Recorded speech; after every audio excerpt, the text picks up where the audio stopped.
Welcome to the What Really Happened radio show. The history the government hopes you never learn. Here is your host, Michael Rivero. And aloha, America. Welcome to our show. It's Thursday, September 12th, 2013. Sure happy it's Thursday. Sure happy it's Thursday. Sure happy it's Thursday. We got a lot of stuff to talk about today. The phone lines are open, 800-313-9443. 800-313-9443. Manny is sitting in our control room, twiddling the dials, keeping us out of trouble and ready to answer the phones when you call on in. Little program note, our boss of all bosses, John Stadmiller, is a little under the weather, and he has asked me to take his microphone for this afternoon show. So you're going to have 5 hours nonstop of whatever it is that we do over here.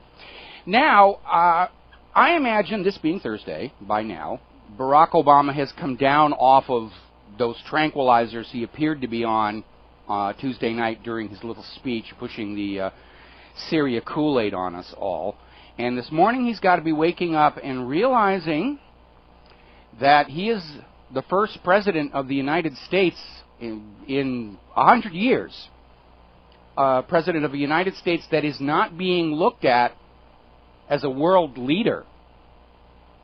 And that's got to be a harsh reality, along with having completely destroyed the trust and faith of the American people. Obama has managed to destroy the trust and faith of pretty much everybody else on planet Earth. And the world is looking more and more to Russia as the new leader of the globe in the 21st century, because Russia's being an adult in terms of all these wars. The United States has become everything we were taught we were opposing in World War II. We have become a fascist economic dictatorship. We have concentration camps. We have bogus confessions extracted under torture. Remember back during Iraq, they were torturing Iraqis to death to find weapons of mass destruction that turned out never existed. We have massive spying on all of our lives, just like the Gestapo. We have a corporate media that basically lies and propagandizes us constantly. The only difference between us and Nazi Germany is they had cooler looking uniforms. And that's about it. And so along with the other indications of the decline of the United States of America, of course, is that the world does not look to us for moral guidance, human rights guidance, and less economic guidance. And that erosion is not going to be turned around anytime soon. Now, as you're probably already aware, Putin transmitted a letter to the American people, which was published in the New York Times, among other places, where he very calmly laid out his concerns about this path the United States is on. And he made a great deal of sense. And, of course, the reaction from the U.S. government was, how dare you say we're not exceptional? And apparently some senator said, oh, this makes me want to puke, which is the sort of thing you say when you can't actually rebut the points being made in Putin's letter. And I was very much reminded of that wonderful excerpt from HBO's series The Newsroom, where the main character gets up there, and he's basically in a forum at a college auditorium, and they're asking what makes America the greatest nation on earth, and the other two people say, oh, it's freedom, and it's all this other stuff. And our protagonist gets up there and he says, well, America isn't the greatest nation on earth. And he goes down all the reasons why that is true. And then he ends it by saying, we were at one point the greatest nation on earth, but we're not anymore. And you're not going to fix it until you understand how we've lost everything that did make us great. And it's a wonderful clip, and if you have not seen it, I do have it reprised on the front page of whatreallyhappened.com right now, and that is the reality. The United States of America is not the greatest nation on earth anymore, and hasn't been for quite some time. I have been watching the descent into fascism for 30 years, and as of next spring, commenting on it for 20, and it's been very, very painful to watch. The nation that I thought I was living in, at least that's what the public schools and TV and movies were telling me, just wither away. Our Bill of Rights under constant attack from the government, who is supposed to obey that Bill of Rights. That's the conditions put on their managing this nation. Those are the rules. And they're not following them anymore. They've gotten, as my grandfather would say, too big for their britches out there. Now, Kerry just had a press conference ahead of his meeting with the Russian representative to discuss the situation in Syria and this possible deal of Syria surrendering their chemical weapons. And he made this statement that just caught my ear, basically saying, because we've seen these chemical weapons kill so many people, we agree they should never be used. Okay, well, Kerry, should have learned from your first faux pas earlier in the week, because now you've opened yourself up again. If the United States agrees these weapons should never be used, let the United States lead the way by destroying U.S. stockpiles of sarin, VX, and all these other chemical weapons that are stored in various caves all over places like Kentucky, just piled up to the roof.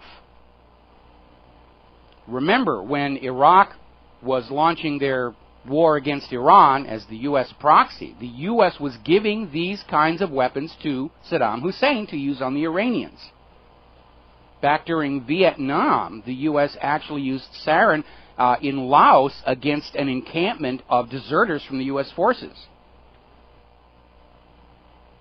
That's a huge number of the MIAs that were never accounted for, were killed there. New York Times actually covered the story, then retracted it under government pressure. The U.S. is out there saying nobody should use these weapons, and the U.S. has a long history of using them. Places like Fallujah and Waco, Texas. Let's be honest about that. Now, last night's Daily Show and Colbert Report did make a point of just sort of skipping over Obama's Tuesday night speech to get into other issues, and it underscores the fact that nobody was really listening to him, because we all knew he was just regurgitating the same thing. Assad gassed his own people, raising on the busted flush. But there are 5 points of Obama's Tuesday night speech you need to look at. Obama made the claim that he possesses the authority to order military strikes. No, he doesn't. Only Congress has the authority to declare war, and under the War Powers Act, Obama can order the military into action only in the event of a direct attack against the United States that is occurring too swiftly for Congress to act, which in this era of global communications is a very short interval of time. Obama went out there and said Syria's use of chemical weapons is a danger to our security. Really? 4 paragraphs later, Obama said it wasn't a direct or imminent threat to our security. So just within the speech, he was not internally self-consistent. And Syria has not attacked the United States of America. Whatever is going on in Syria is inside their sovereign borders, and Obama does not have, under either domestic or international law, justification to go into another country and say, we're going to mess them over because they're doing something we don't agree with. Then, of course, he tried to, bring in the idea that the fighting in Syria spills across the borders. Those weapons will threaten our allies like Israel. Oh, Israel, oh, Israel. Now, Israel is a nuclear power. They are, by some estimates, the world's 6th largest nuclear arsenal. And just as Assad is not stupid enough to gas women and children in front of UN's chemical weapons inspectors on the day they arrive, Assad is not stupid enough to uncork on Israel with anything.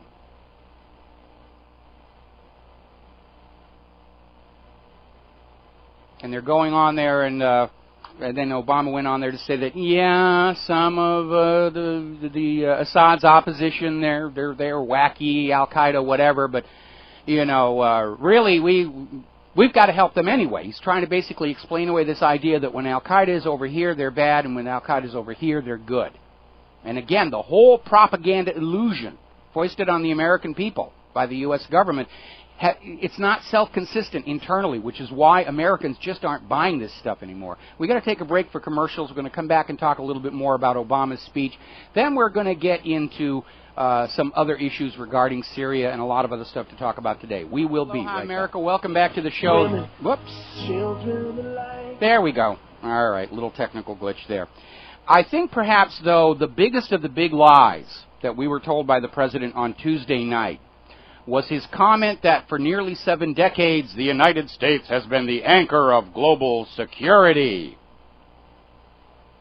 And he went on to say this has meant doing more than forging international agreements. It has meant enforcing them.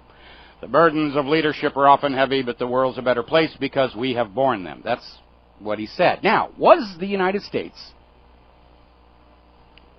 protecting global security and enforcing international agreements when it overthrew the government of Mohammad Mossadegh in Iran in 1953 through a covert coup d'etat by CIA? Was the U.S. an anchor of global security and international agreements when it overthrew the Arbenz government in Guatemala in 1954? Is the world a better place because the U.S. overthrew the elected government of Salvador Allende in Chile and imposing the dictator Pinochet?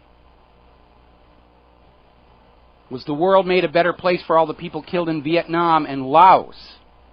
And the answer is no. For the last 7 decades, the United States has not been working for a peaceful and stable and safe global security. The United States has been invading country after country after country after country based on lie after lie after lie after lie. And now the world knows it. Well, the world already knew it. Americans were bamboozled. Americans drank that Kool-Aid. I remember many years ago when I was down in Australia working on a film project.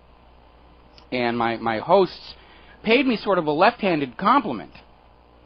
And they said, you know, for an American, you're really aware of what's going on in the world.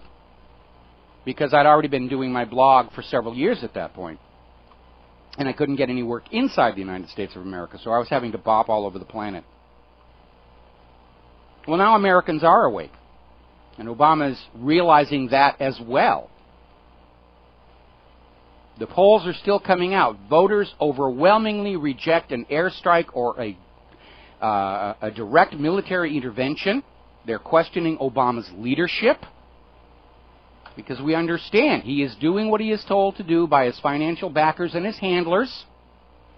He's not interested in preserving, protecting, or defending the Constitution. He's not interested in you, the American people. He's like every other power freak and money junkie out there. How do we suck the maximum amount of wealth out of these people without triggering a revolution? Somebody actually put up a petition on the White House petition website to give Obama's Peace Prize to Putin. We got a link to it over at my website if you want to go in and sign on that one. And I think, you know, obviously the petition isn't going to reach its target number of signatures because they've raised the benchmark over there at the White House. But even if it doesn't, the mere presence of that petition is sending a clear message to the White House. And by the way, if you go ahead, call that White House comment line. And just say, we know you're lying. Because the only way we're going to stop this war wagon is by shattering the government's belief that they are still able to fool us. And we have to send a message, no, you don't anymore. Apparently John Kerry was getting advice from Henry Kissinger before his meeting with the Russian representative today, and Kissinger's advice is, just break Syria into little tiny pieces. Make it harmless, so Israel's not afraid of them anymore. We're going to grab a couple of phone calls here. Phil in Florida, thank you for waiting, and what is on your mind today? Hey, Mike, I heard you make some comments about pre-World War II Germany and America, and the comparison of both of them. Well, the one big difference that I've seen was that we have the largest cache of weapons in this country that the world's ever seen. So unless they're able to actually take away all those weapons somehow, I don't see how we can be overthrown as Germany was overthrown at that time. Germany wasn't overthrown. The German people voted the Nazis into power, partly because of the abuse. Well, after the fact, I think they were destroyed from the inside, and I think Hitler was brought up as a person to destroy Germany from the inside instead of attacking them. No, I disagree, because the reason Hitler was so popular, not just within Germany but around the world, was that he kicked out the private central bankers and established a government-issued value-based currency that just turned Germany around, pulled them right out of that Weimar Republic hyperinflation, and turned Germany into an economic powerhouse that was a threat to every nation still enslaved to a private central bank. Because, that's what Hitler did, and that was great. Hitler did a really good job at that, but unfortunately the Ashkenazi Jews that were working in his administration were doing hang on. Let me finish my thought here, because I think your view of history maybe needs a little bit of adjustment. Okay? What happened was, first of all, you need to understand, a free economy, meaning an economy free of private central banking, is going to do very, very well.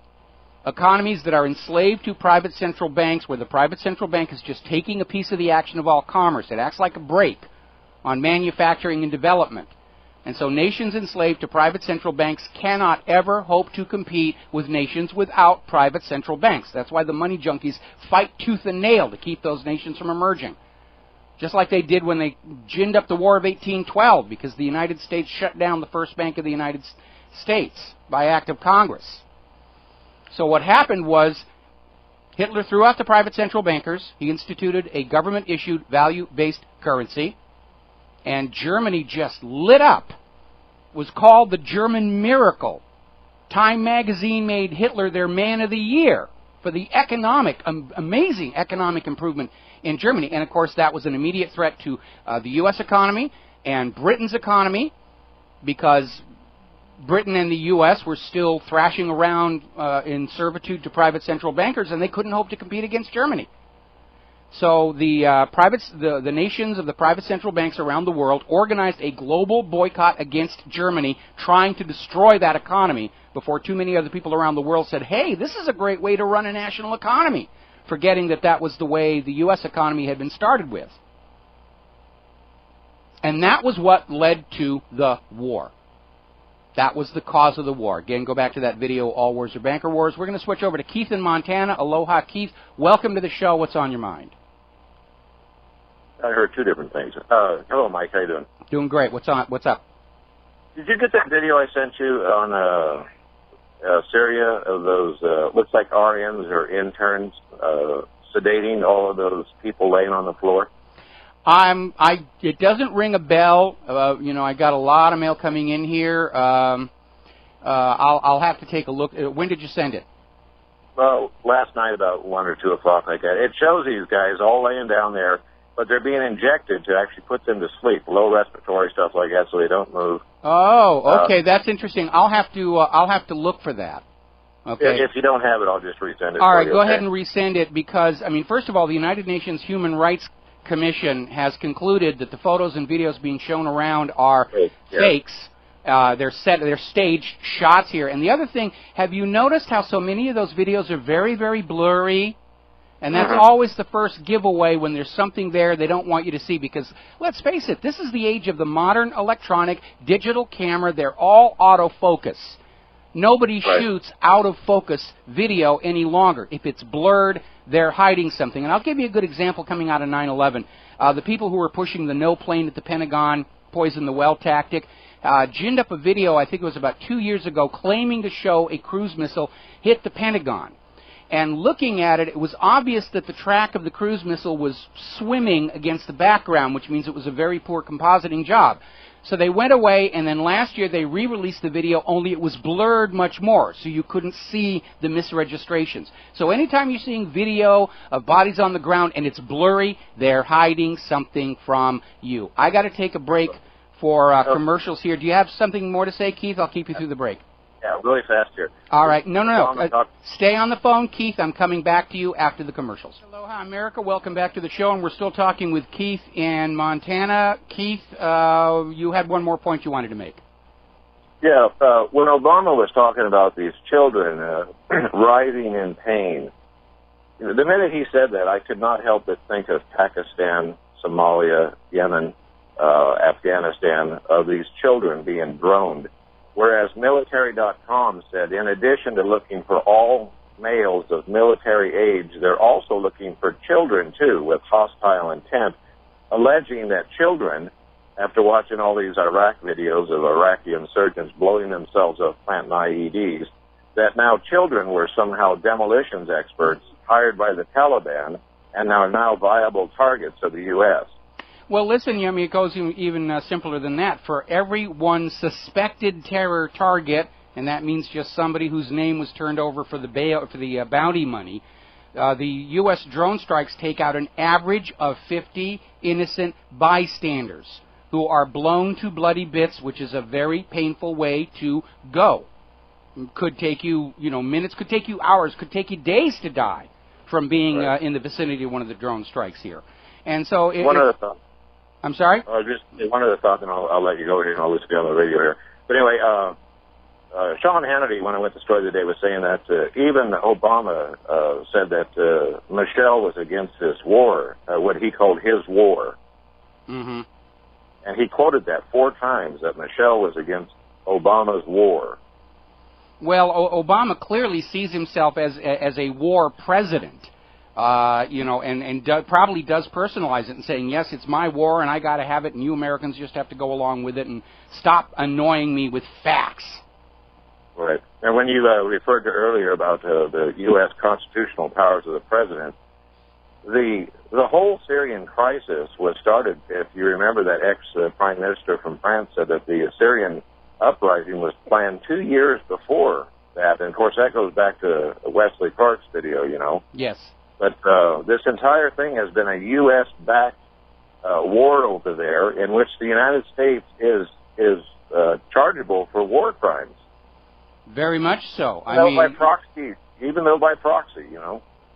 Yeah, very, very much so. I mean, this is a war to force the world back onto Bretton Woods. It's a war to force the resource-rich areas of the planet to sell those resources only for the U.S. dollars to keep that little piece of the action scam going. And the world is very much turning away from it. And with recent developments, the world is now looking to Russia for moral leadership, political leadership. They're looking at Russia for financial leaderships.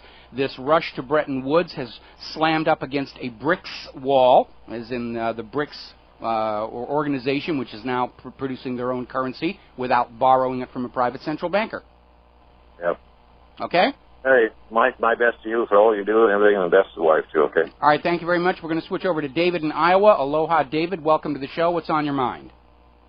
Hi, Mike. This is a little bit off topic from Syria, but it's one of those things that's flown under the radar because of everything going on. Mm-hmm. And September 9th, the International Swaps and Derivatives Association posted its 2013 ISDA arbitration guide. Yes. And to boil it down, the gobbledygook, they basically changed the rules under which derivatives and those, you remember back in Greece when they were talking about the defaults happening, mm-hmm. the way they are triggered, to changing it to more of an independent arbitration between the parties rather than through foreign court jurisdiction. They changed Section 13, and that's the section that does such as payment methods and thresholds relating to certain offense of defaults and offices through which the parties can act. They've basically taken away any ability for foreign courts to regulate how third parties and emerging markets pay their derivatives contracts. So basically they've given more power to independent parties to enforce these derivative contracts upon third world nations because they know how unstable the derivatives market's being quadrillions of dollars. And it's completely flown under the radar. Nobody's talking about it. And I think it's just absolutely ludicrous what they've done. I'm calling the red.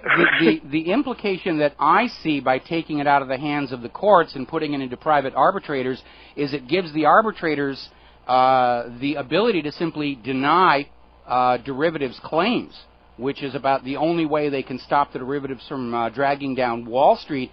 We already know that Wall Street has their own little firm that gets to decide when a default has happened that would trigger those derivatives. And all they have to do is sit there and say, well, you're in a crisis, there's no question you're in a crisis, but we don't really see it as a default, and we're not going to authorize the activation of the derivatives because Wall Street just doesn't have the cash reserves to pay off these derivatives. And I think they're realizing not only do the American people not have the money to bail out Wall Street from yet another absolute calamity, but the American people, they're not going to go along with it. We don't believe the government when we say we have to sacrifice more wealth to prop up the reputation and trustworthiness of the American banking industry because we understand the banks did this to themselves because they got lazy, going all the way back to the S&L bailout of the 1980s, where they said as national policy the banks can just go out and do whatever they think is going to make them a lot of money, and when it screws up, we'll transfer the losses onto the American people. That's what that whole Bush S&L bailout was all about, proving to foreign investors that they could put their money in the United States, and if they make money, they get to keep it, and if they lose money, the taxpayers would be forced to cover it. And it's just grown and grown and grown till Wall Street is operating entirely on this idea that they can do whatever they want, take any risks they want, and if it goes south, the American people will pay for it. Well, we're not going to pay for it anymore. We won't do it for moral reasons, we won't do it for legal reasons, and we just don't have it anyway. We just don't have it.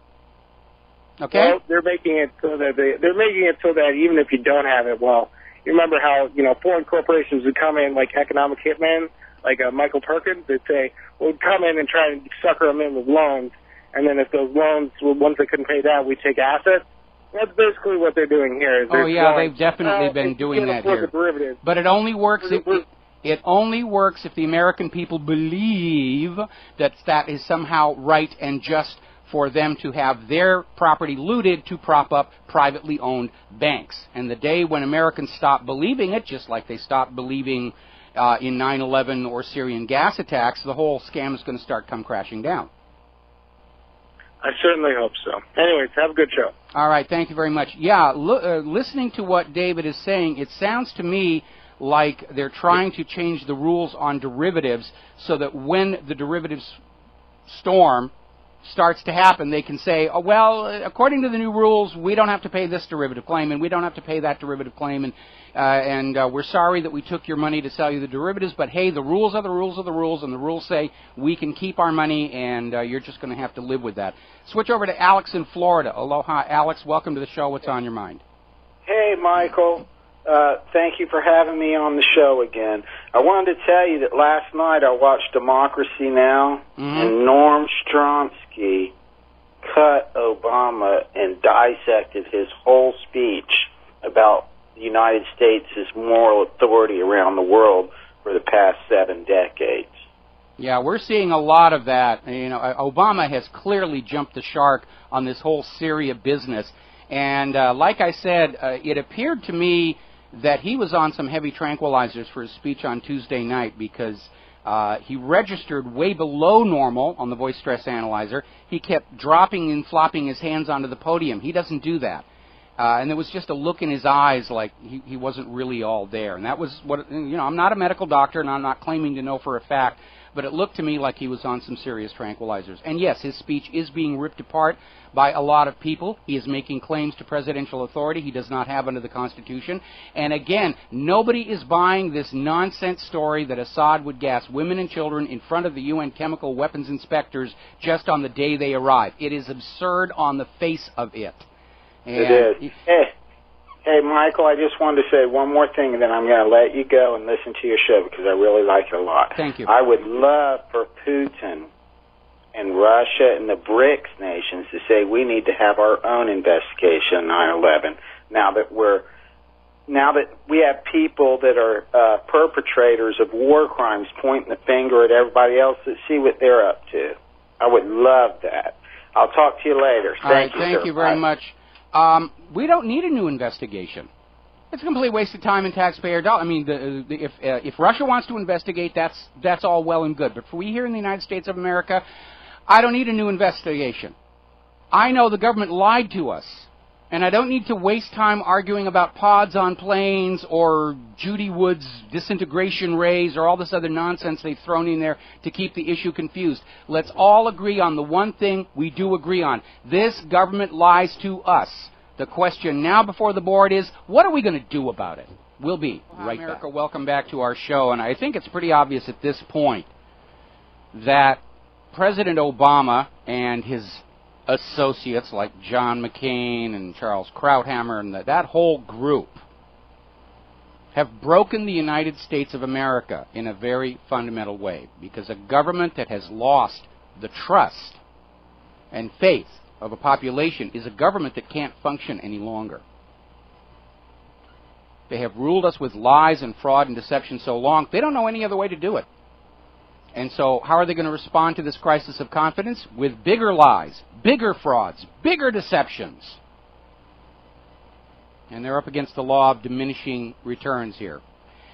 Well, it's official now. The U.S. government is supplying arms to the hired mercenaries inside Syria. They've been doing it all along, but now it's overt and it's supposedly approved and legal for them to send in these weapons to kill more innocent people with on the grounds of Syria.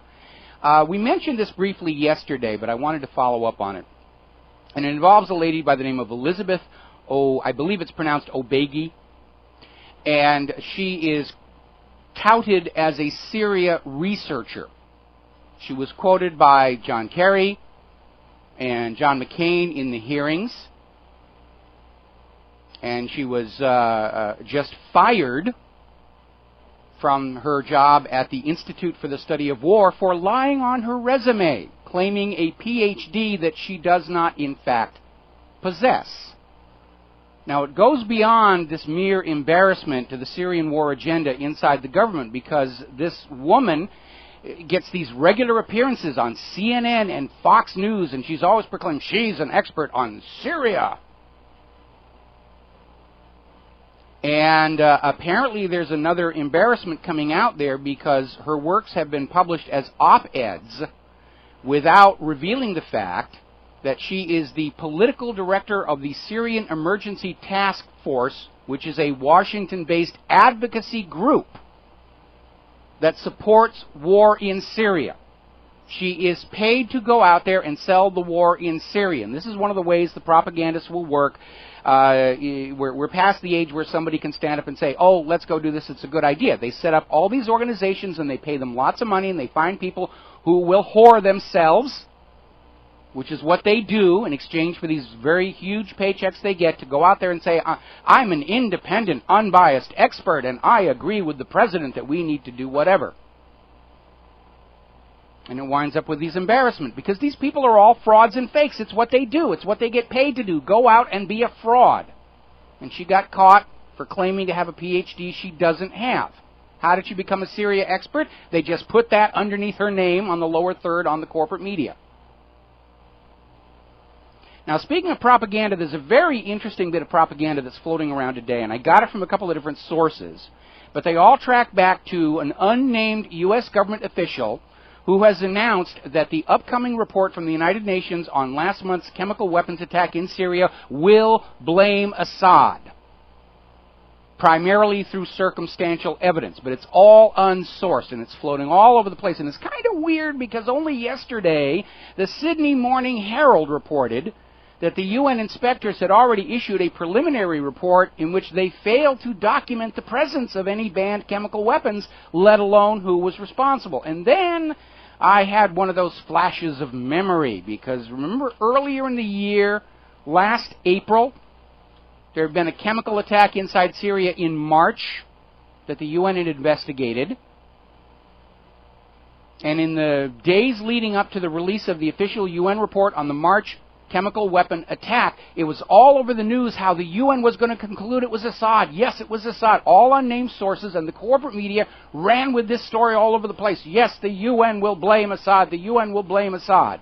And then, of course, the official report finally did come out, and it laid the blame on the hired mercenary army, and the corporate media said, I guess we were a little wrong on that one, and they marginalized it. They sort of admitted that they'd been wrong at the end of the broadcast on page 27 underneath the obituaries.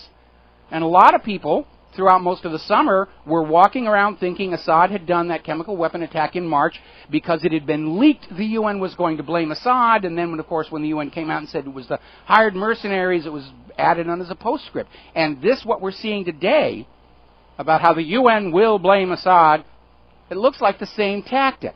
They're trying to pre-sell Assad, and then when the UN report actually comes out, because everybody thinks they already know what it's saying, they won't be paying attention.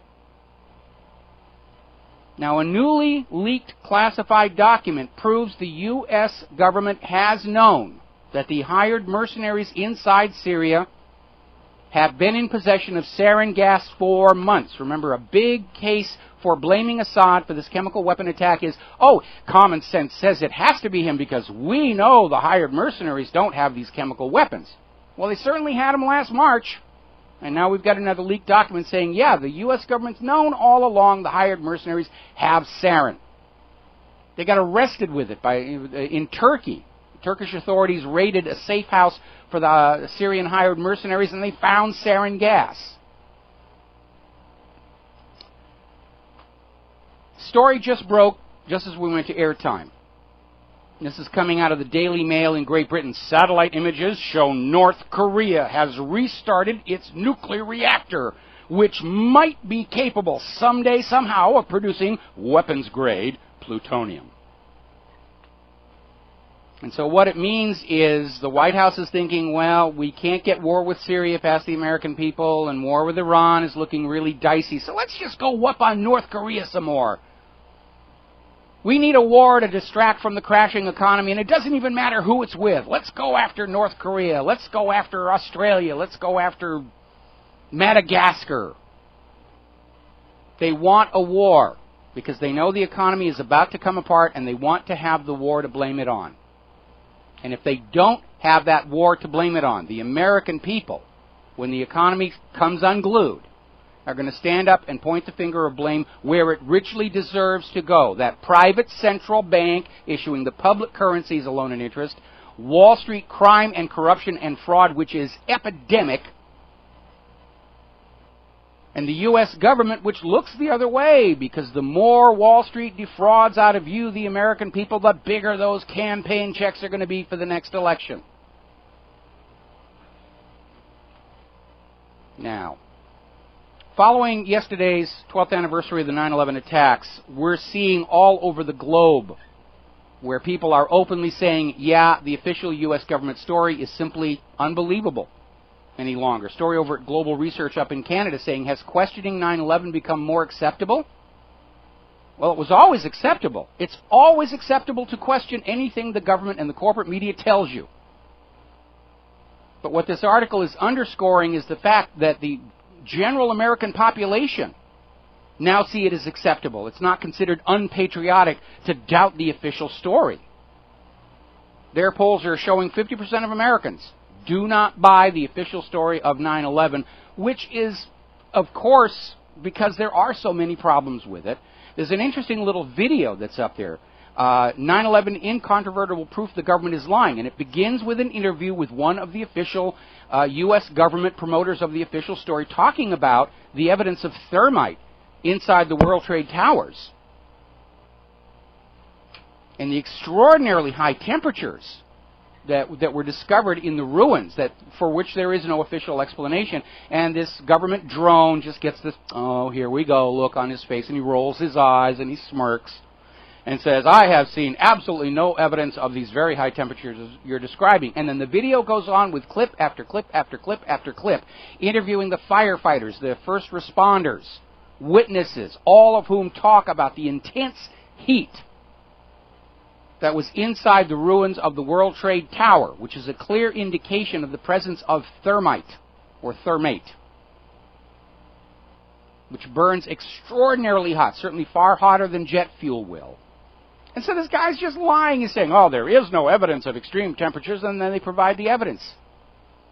And that's why I say, and I was saying this back in New York on the 10th anniversary, let us not get lured into wasting our time and energy arguing over trivial matters, like whether there was really a plane at the Pentagon or not. We all agree the government lied to us about 9/11 and is lying to us about a whole bunch of other stuff. What are you going to do about it? Are you going to live with a government that lies to you and expects you to believe them out of a sense of loyalty? Got to take a break for Phyllis Schlafly and commercials. We will be right back. And aloha, welcome back to our show for hour number 2. We're going to go back to the phone. Steve in Connecticut. Aloha, Steve. Welcome to the show. What's on your mind today? Hey, Mike. How are you? Biodegradable. Of course. I had a thought when you made a comment a little bit ago before one of the other breaks when you were making the observation about Barack Obama's demeanor during his Syria address and how he seemed like he was drugged up or something. Yeah, and again, I'm just saying he appeared that way. I'm not making the declarative statement that he was because I'm not a doctor. I played one once in a movie, but I'm not a doctor. But it certainly it came across that way. Absolutely. You know, George Clooney, politician on TV, now he thinks he's a real one. But that's besides the point. It reminded me of something that the details of my memory don't serve me too well, but if somebody can look it up, more power to them. Chuck Hagel, on his first day as Secretary of Defense, kind of made this interesting off-the-cuff statement I caught, where he said, you know who really scares me? And then he said, like, I want to say it was the Major General of the Army. Like, he gave the title, not the name. Mm-hmm. And so I at the time, I did the research, and I found out that this particular individual is one of the few people in the country that has the authority to make that diagnosis of incompetence on a president, which creates grounds for impeachment.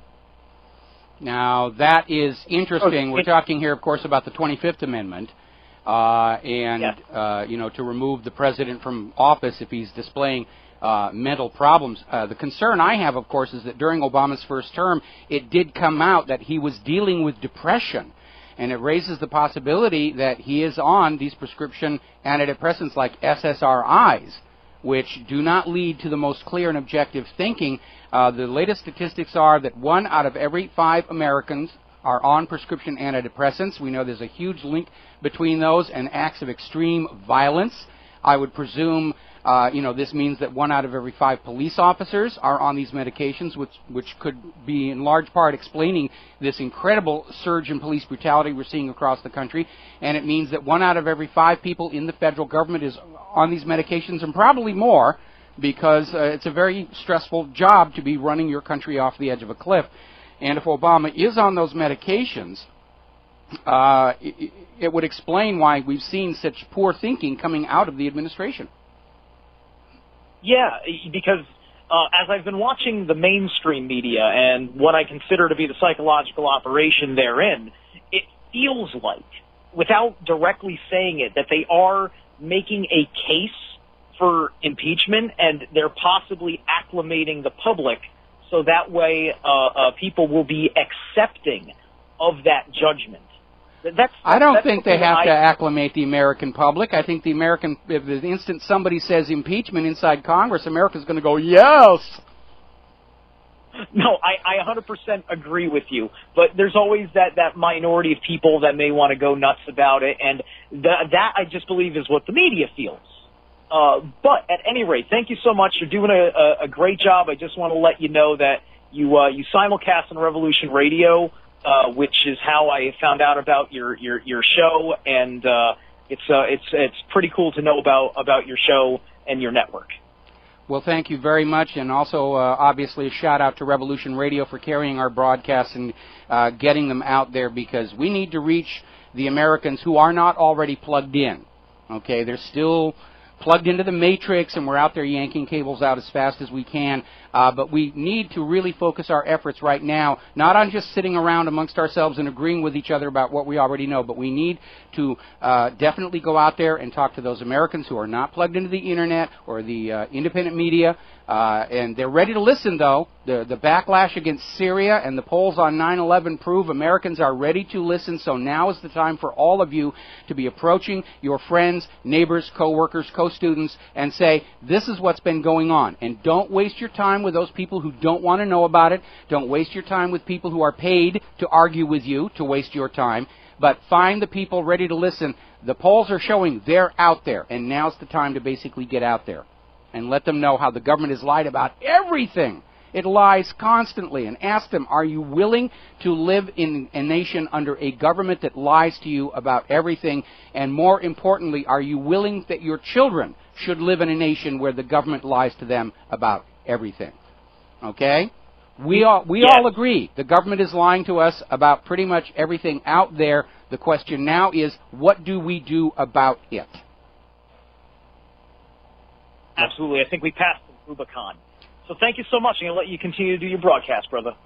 All right. Thank you very much here. And before I get back to my other stories here, I was just noticing on Fox News, they're already hyping the fear factor of serious chemical weapons. They've got 50,000 tons of, it was 20,000 tons of something hidden in 50 cities, because, of course, what we're getting from Assad and from Putin is that all of Syria's chemical weapons are, in fact, in just 2 locations which are under guard, including Russian troops, primarily to keep them from falling into the hands of the hired mercenaries, which is not a problem because the hired mercenaries are now acknowledged to have their own.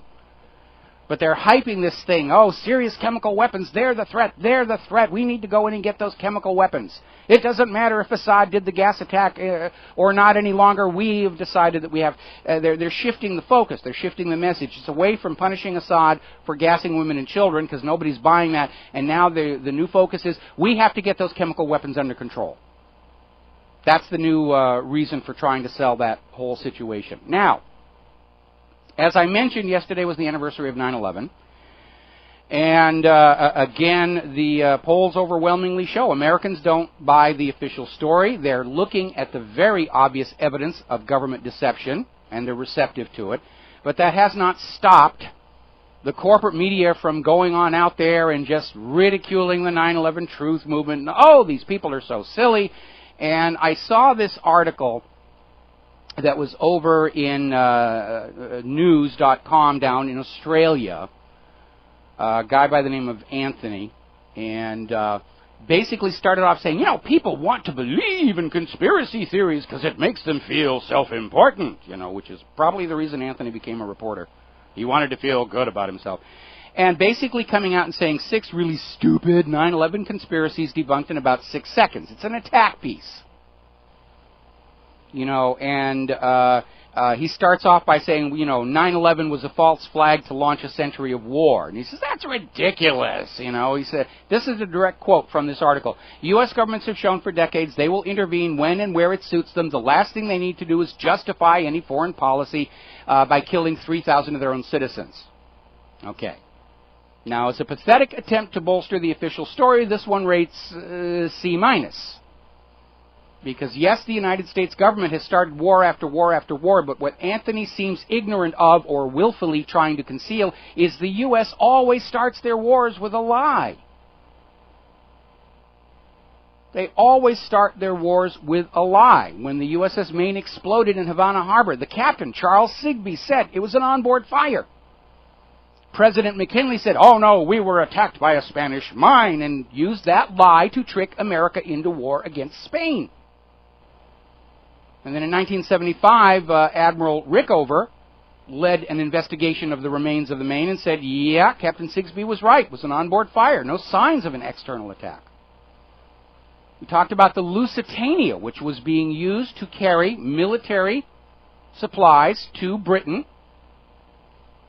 which made it a legitimate target of war. And the Germans knew it was carrying munitions, the Americans knew it was carrying munitions, the British knew it was carrying munitions. The German government actually took out ads in the New York newspapers warning people not to sail on the Lusitania because it was carrying war munitions, which made it a legitimate target of war. So the Germans sank the Lusitania, and President Woodrow Wilson told Americans there were no weapons on that ship. They were innocent victims of a German atrocity, and used the anger coming out of the sinking of the Lusitania to trick the United States into war, World War I. Now, we're going to take a break for some commercials. When I come back, I'm going to recap some of these other examples of how this nation is sent to war on lies. Aloha, America. Welcome back to the show. We're talking about this article that appeared in the Australian media yesterday to basically poo-poo the idea that there was some kind of an evil plot behind 9/11 to use it to launch a century of unending war, even though the necessity for the new Pearl Harbor was laid out in Rebuilding America's Defenses, which was a policy paper put forward by the Project for the New American Century. And so the author of this piece was out there basically saying, well, the U.S. is just going to go and start a war whenever they want. They don't need to fool their own people. That's nonsense. All wars are started with tricks, lies, deceptions, and frauds. Glywitz for the Nazis here. So we're talking about America's long history of using lies to trick Americans into supporting wars, to make them think there is no other reasonable course of action. We're talking about the Lusitania, which in 1915 was torpedoed and sunk by German submarine because it was carrying war munitions. Now, Woodrow Wilson told the American people, oh no, there was no military cargo. The Germans committed an atrocity and a war crime. They just killed all those innocent people. And the Germans had known that, yes, there was war material on that ship. They took out ads in the New York papers to try and warn people, don't sail on this ship. We're going to sink this thing. And Woodrow Wilson lied to the American people and just built the anger, remember the Lusitania, to drive Americans into going into World War I. Now, in 2008, divers finally entered the hold of the Lusitania and documented the existence of military cargo. The German government had been right. It was carrying weapons and munitions. It was a legitimate target of war. The German government tried to warn the passengers not to sail on it. Woodrow Wilson lied to America to trick them into war. Same thing over here in the attack on Pearl Harbor. In 1941, Roosevelt claimed that Japan's attack on Pearl Harbor was unprovoked and a complete surprise to anger Americans into supporting entry into World War II. But documents declassified in 1994 revealed that Roosevelt spent most of 1941 following an 8-step plan to provoke Japan, crafted by Office of Naval Intelligence Lieutenant Commander Arthur H. McCollum as a backdoor to get the U.S. into the war against Nazi Germany. Far from being a surprise, British agent Dusko Popov delivered a complete copy of the Japanese plan for the attack on Pearl Harbor to the FBI in August of 1941. Now, you, the American people, were told the Japanese fleet maintained radio silence and that's why we were caught by surprise, but that was complete nonsense. The reality is the Japanese fleet was broadcasting all the way across the ocean, and they were heard by radio stations all over the Pacific, including the U.S. government's Station H here on the windward side of Oahu, which intercepted Admiral Yamamoto's order to the fleet to sail into Hawaiian waters, broadcast on November 25th. The Japanese were broadcasting so often and openly that Leslie Grogan, the civilian radio operator on the Matson steamship SS Lurline, was able to actually plot out their progress across the Pacific. And when the Lurline arrived in Honolulu Harbor 3 days before the attack, Grogan gave his map and his intercept logs to the U.S. Navy. 3 days before the attack. They knew it was coming here. Now, let's fast forward here to 1964 and August 4th. The USS Maddox is in the Gulf of Tonkin. And they're very, very nervous. And an inexperienced sonar operator on the Maddox heard his own ship's propellers and mistook it for an incoming torpedo attack. Now, the captain of the Maddox immediately issued a report correcting it, saying we weren't really attacked. It was a goof by the sonar operator. President Johnson took the original report of the attack, threw away the correction that it hadn't actually happened, and used that report to trick Congress into escalating the war in Vietnam. In 2003, President Bush lied to us all about Iraq having nuclear weapons and being an imminent threat to trick Americans into the war with Iraq. In 2011, President Obama sent in covert operatives to create civil unrest in Libya, then lied by claiming it was a popular revolution to trick the American people into war with Libya. This was a repeat of the failed attempt to do the same thing in Iran in 2009. So here we are in Syria, which combines two of the lies, a covert overthrow being sold to you as a popular revolution, coupled with claims of weapons of mass destruction. So the question is not whether the government lied about 9/11. History shows the U.S. government lies all the time to trick Americans into wars. 9/11 was not an isolated case. It was business as usual. The U.S. government lies about everything and uses every trick they can, including obedient prostitutes and correspondents in the corporate media, to prop up failed lies and ridicule those who dare to think for themselves, to trick this nation into war after war after war. Who knows what whopper they're going to come up with to try and get the war with North Korea going. Now, in this article that appeared in the Australian media, you know, he says, the buildings weren't demolished. It was just, they got hit by a plane. They came on down here. And, of course, they don't mention Building 7, which was not hit by an airplane, and yet collapsed into its own footprint. One of the surviving videos, we have it at my website, of the collapse of World Trade Center 7, you can hear the sounds of the explosions that bring it down. And World Trade Center 7, because it housed federal government offices, was built much stronger, more fireproof, more bomb-proof than the normal building code in New York. Now, speaking of the building code in New York, there have already been cases of airplanes running into tall buildings in New York. And so the World Trade Towers were designed to survive impact by a passenger jet and not collapse. And I have two questions for everybody who's still out there trying to support the official story on 9/11. How is it that BBC, CNN, and Fox News all reported the collapse of World Trade Center Building 7 26 minutes before it happened? Given that no steel frame building had ever collapsed from fire prior to 9/11, how is it that Rudy Giuliani was warned to move his emergency staff out of the building because it was going to collapse? He's on video saying they were told to get out because the building was coming down. And then, of course, there's also a video where he denies ever saying that. There are videos of police in the Naudet brothers documentary on 9/11. The police are saying, you got to get away, Building 7's coming down. How did they know? At that point in history, there was no historical precedent for a building coming down just from a fire. They were following a script, and whoever had the plunger on Building 7 got off schedule. And the big question for me, and nobody has ever come up with an answer for this one, on 9/11, President Bush was at Booker Elementary School in Sarasota, Florida, reading about pet goats. Video shows White House aide Andy Card walking in to whisper to Bush that a second plane had hit the World Trade Center, and Bush himself stated that was the moment he knew the nation was being attacked. But we don't see the Secret Service take a single step to protect the life of the president, which is their one and only job. Bush's presence at the school was announced in the media 3 days ahead of time. In the official story, there's an unknown and unknowable number of hijacked airplanes flying overhead, crashing into buildings all over the eastern part of the United States of America, and there's an airport only 4 miles away.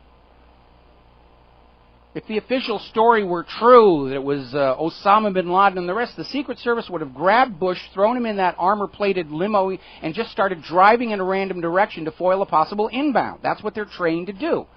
The inaction of the Secret Service protective detail proves they knew for a fact President Bush was not a target that day, and the only way they could know that is they knew what the targets were going to be. Got to take a break for commercials. We got a bunch of phone calls to get to, and we'll be right back. And aloha, America. Welcome back to the show. We're going to take some phone calls here. Tim in Massachusetts. Aloha, Tim. Welcome to the show. What's on your mind? Tim, are you there?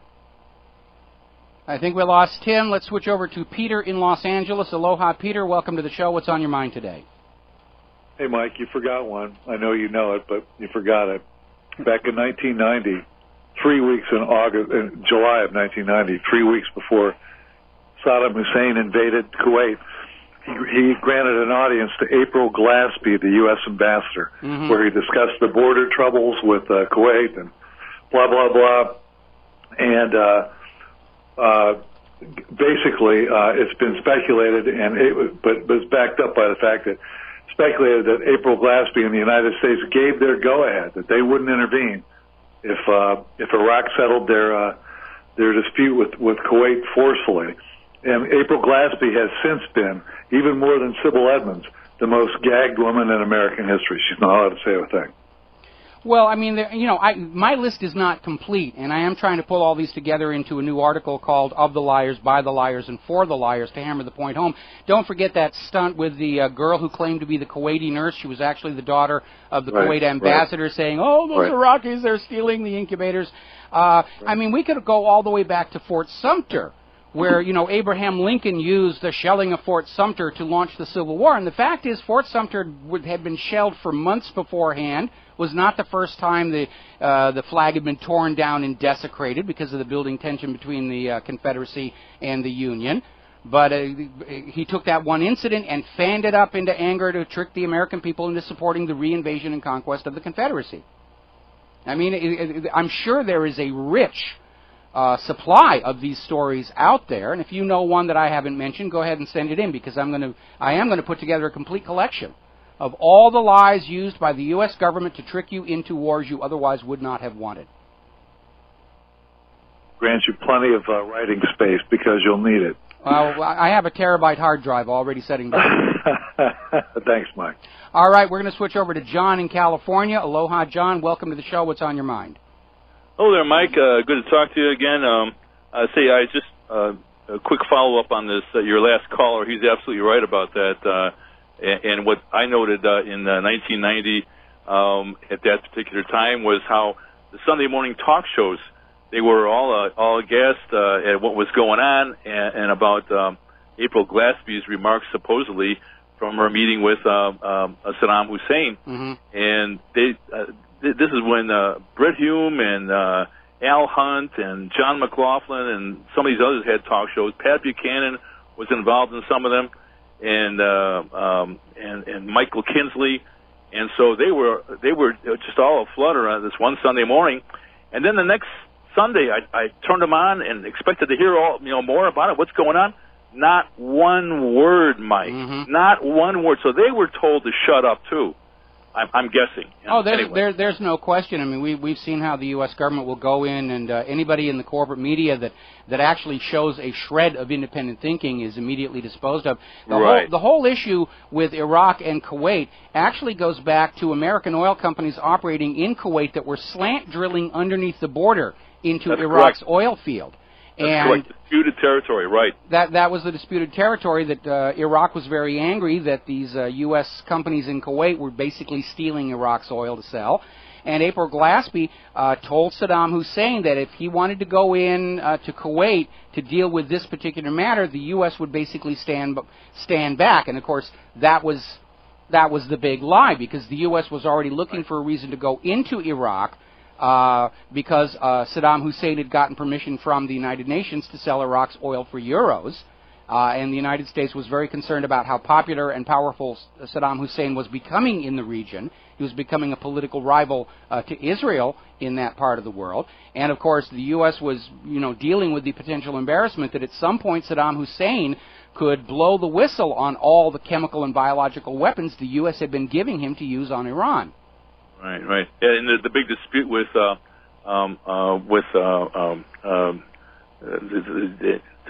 country. Who was the country? I escaped right now. He invaded.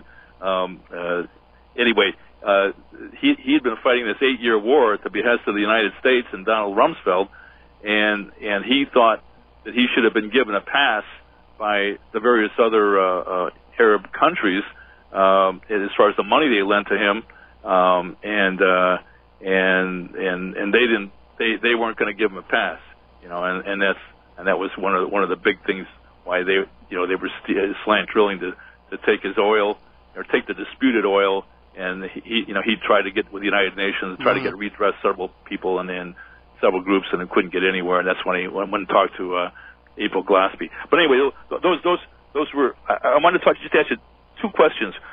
One about your reference a number of times to Al Qaeda, and I don't think I'm misquoting you by saying it was the name of the database software that the CIA used to keep track of the Mujahideen, and then the other thing about the sonar on the USS Maddox, the destroyer in the Gulf of Tonkin, and how the commander of the ship, originally reported it to Washington and then took it back because they said it was a mistake.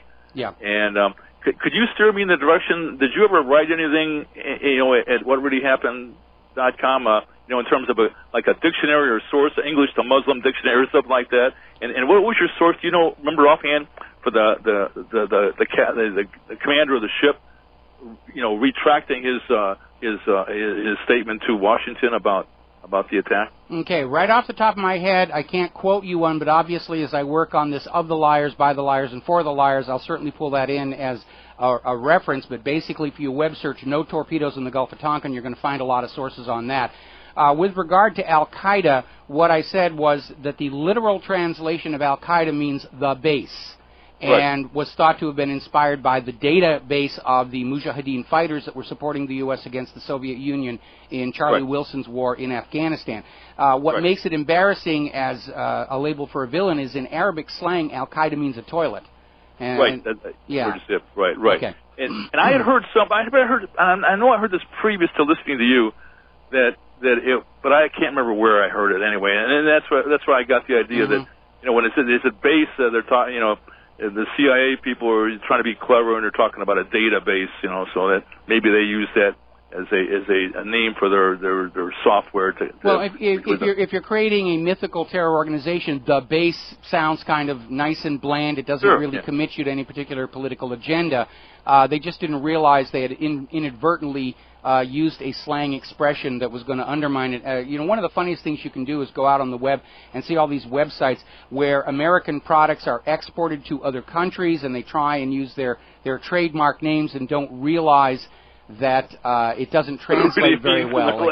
Like bite the wax tadpole, you know, and so, you know, it's really, really funny dealing with these things. Okay? Seems reasonable, but, you know, I just couldn't prove it, so I just thought I'd ask. Anyway, all right, well, thanks a lot for your help, Mike. All right, thank you. We're going to switch over real quick to Ernest in Florida. Ernest, aloha. Welcome to the show. What's on your mind? Ernest, are you there? I can barely hear you. Arnold, speak louder. Saddam Hussein didn't recognize Kuwait. I don't think Kuwait should be recognized either. That would be like a Grand Canyon country or Niagara Falls country. It's unfair to hawk a super oil-rich nation's area and then cleave it off from the other people, or sending them off from proportional natural resources. Well, remember, most of those borders were just arbitrarily drawn in the 1920s to break up the Ottoman Empire, and they really didn't make a lot of sense even at the time, because a lot of that unrest there came from these arbitrary borders that lumped together people who just generally didn't get along together with each other. But on the other hand, that may not have been an accident. By creating these new national borders, they created nations that were going to be subject to internal turmoil to keep them weak, to keep them from uniting and standing up against obvious American control and influence in the region. We're having a real problem with your phone connection. I'm going to let you go here. Thank you for the call, and switch over to Ken in Massachusetts. Ken, aloha. Welcome to the show. What's on your mind? Yeah, my problem is with John Kerry. I don't know. Every time he opens his mouth, he never mentions the fact that Assad might not have done this thing. And neither will the media admit that Assad might not have done this thing. And everybody's just, blaming him without any proof. They can't even mention the possibility that the official story isn't true, because they're already in trouble with it. But it's absurd on the face of it. They're basically, they actually thought you, the American people, were going to be dumb enough to believe that Assad was going to gas women and children in front of the UN chemical weapons inspectors on the day they arrived. And by the way, we're getting reports supposedly there's been another dastardly chemical attack near Damascus, and the rebels are saying Assad did it. We got to take a break. We'll be right back. Welcome back to the show. And as I mentioned just before we went to the commercial break here, the hired mercenaries in Syria are claiming there's been another gas attack near Damascus. Oh, that evil Assad, he's done it again. First of all, he didn't do it in the first place. And second of all, would he be that stupid? Of course not. With all that's going on right now, the very last thing Assad or any of his people are going to do is launch a chemical weapons attack. And the people behind this propaganda actually think you are all such morons that you won't understand that. You should be insulted at the sheer scale of the lies, the audacity of the lies. And what it tells you, the opinion of our rulers are regarding your mental capacity. Now, I want to get onto a story that we were breaking yesterday. This is creating a lot of anger all across the alternative media, independent media rather, and it should. Because we're finding out now, because of yet more documents leaked by Edward Snowden and published in The Guardian, that the National Security Agency, which is already completely off the constitutional reservation by spying on every single thing you do, they've backdoored all the browsers, they've backdoored Google, they've backdoored all your smartphones, and they're collecting everything that you do online. And now it turns out they're sharing the information with Israel without any controls, any limits, any filtering. It just goes over to Israel. Israel has the goods on every single American. Which means Israel could, using your online password to your bank, They could empty the bank accounts of every single American overnight and then say, oh, the Iranians did it, go kill them, or the Syrians did it, go kill them. Far from protecting the security of the United States of America, the NSA has just left Americans wide open to whatever Israel wants to do. Nobody in the NSA, nobody in the White House can say how this improves America's security. There is a provision in this document that Israel is supposed to, on their own good faith, throw out any data coming in on America's officials, government officials. If you're looking at stuff coming in from Anthony Weiner, please dispose of those sexting messages. Israel's not going to do that. Israel's going to grab everything they can from our political leadership to put in the blackmail files. What bonehead came up with this idea? It's bad enough the NSA has spent billions and billions and billions of your tax dollars that should be going to our schools, roads, and hospitals to create this surveillance network all around you because they're afraid of you, and then to just give the stuff to Israel?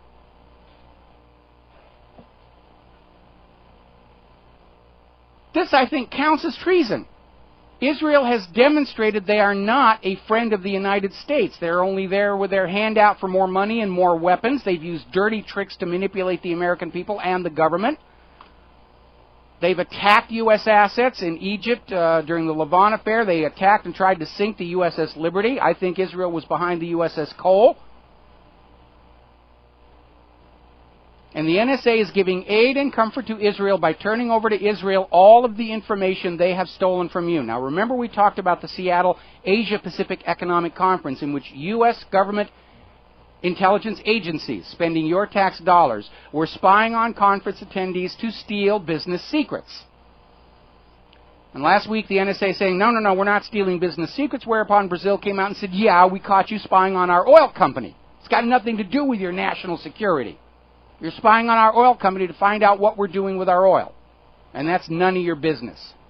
So if the NSA is stealing your business secrets and they're sending copies of them to Israel, then your brilliant idea for a brand new product is probably already being manufactured in Israel, and they're going to rush it to market. How does this serve the interests of the United States of America for the NSA to turn over all of your private data to Israel? They're just getting all the raw take. All of it just being fed to them continuously. Not just here in the United States, but everything the NSA is taking from governments and officials around the world is being fed to Israel, including nations that Israel is hostile to. I want to remind you all of a quote that came from Ariel Sharon some years back. Quote, every time we do something, you tell me Americans will do this and will do that. I want to tell you something very clear. Don't worry about American pressure on Israel. We, the Jewish people, control America, and the Americans know it. This was Israeli Prime Minister Ariel Sharon, was reported in Kol Yisrael radio. Apparently he was directing it to Shimon Peres, who was very upset that Israel's policies were threatening its relation with the United States of America. And I'm sure the United States government and Israel's government are still buddy. But I think Americans are getting very, very angry at this point, and they should be. Speaking of the NSA, apparently the CEO of Yahoo is now justifying her having concealed the true scale of the NSA scandal by saying that had it gone public, she would have gone to jail. That's her excuse. Yes, we lied to all of our Yahoo users, but I didn't want to go to jail. Tell me, how do you feel about being burned at the stake? Because I'm hearing a lot of that around the blogosphere right now. Nobody wants to wait for the U.S. government to do what's right in all of this, because obviously the U.S. government won't do it. Jail's the least of your worries. Tarring and feathering you should be thinking about. Hanged, drawn, and quartered, burned in the ashes, peed on by a rabid dog you should be worried about. Jail's the least that you got to worry about here. Now, interestingly enough, there is a bill that has been introduced into Congress by Representative Scott Garrett of New Jersey, introduced at the beginning of the week, that would basically repeal the War Powers Resolution. Now, the reason the War Powers Resolution was originally enacted was to try and rein in presidential military authority. Usually it's cited as giving the president these broad discretionary military powers, but in response, the War Powers Act was passed in response to both Korea and Vietnam, which were escalated into wars on presidential whims, without a declaration of war from Congress. So repealing the War Powers Act is a first step, but it needs to be followed up with a bill that reminds the president only Congress can declare war. Now, the justification for the War Powers Resolution was to allow the president to act if the United States itself was attacked and he had to respond before Congress could convene. And that part of it's legitimate. But in this age of global electronic communication, it's instantaneous, where the White House can call the congressional leadership and say, we're being hit, I'm going to go to war. Congressional leadership says, I'm sure Congress will approve. But the War Powers Act does not, contrary to the bovine excrement Obama was throwing at you Tuesday night. The War Powers Act does not give him authority to just declare war on Syria because of something happening inside the borders of Syria.